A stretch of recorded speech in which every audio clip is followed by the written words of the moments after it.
now with the armorer making her like kind of like the lead Mandalore that walks in both worlds. I guess she's gonna try to go to all these different areas where Mandalorian creeds are. She's gonna start this like revolution where you have this like Mandalorian sovereign state, and I guess they're gonna help people and try to officially overthrow whatever was like, I guess, like the order or whatever is there currently that's left of the Empire. I guess that's where they would go. Is that your thoughts on it? Just don't know why. Like what? Like it's not, the Mandalorians aren't the police of the galaxy. You know what I mean? They are, for lack of better words, a lot of times like they're hired guns. They're just, they're mercenaries. Yeah. That's a part of their culture. So it's like, what, other than the fact of the added benefit of getting the Empire out of their hair and not having to worry about, I guess they, actually, let me reverse my train of thought here, because I do get the point of it now that I'm diving into it on this level, that they probably want to eradicate the Empire because the Empire is the entity that destroyed their home planet. So if it's going to be out of a revenge type of deal, then I can understand it. That would make a little bit more sense if, since Moff Gideon and the Empire destroyed Mandalore and put them in this position where they lost most of their population, they got massacred, and then they had to go into hiding for X amount of years. If we're going to spin it to we want revenge on the Empire for doing that to us in our home planet, making us, almost extinct, then yeah, cool, I can get behind that. It's just more about the how and in what way are we going to go about it.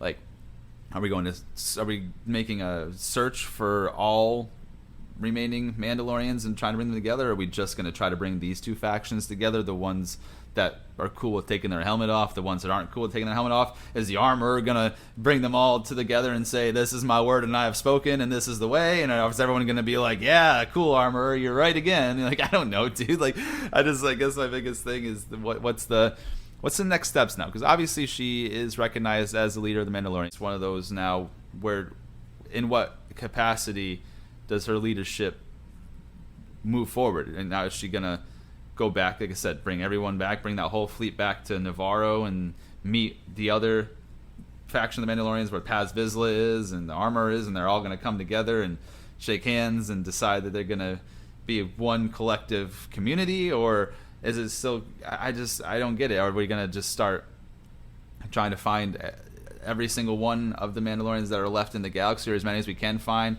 and bring them back, and we're just going to rebuild the planet and just hope that our two factions get along, even though one is stuck pretty closely to the creed this entire time, the other one kind of does their own thing?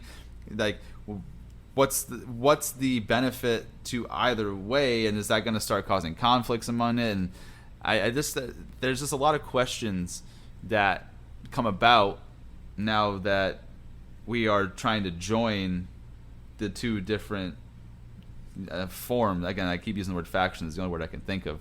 The two different factions of Mandalorians together.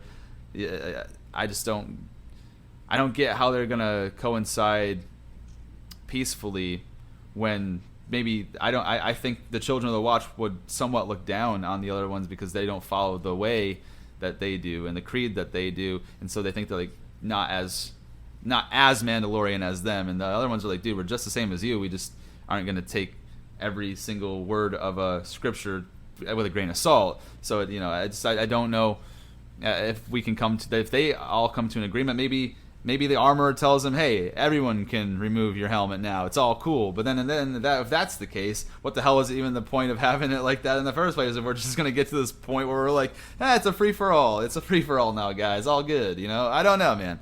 It's just that's what I'm kind of, my biggest question is with this whole thing is, now that Bo-Katan is pretty much the recognized leader of all the Mandalorians, where this goes from here as it pertains to the two communities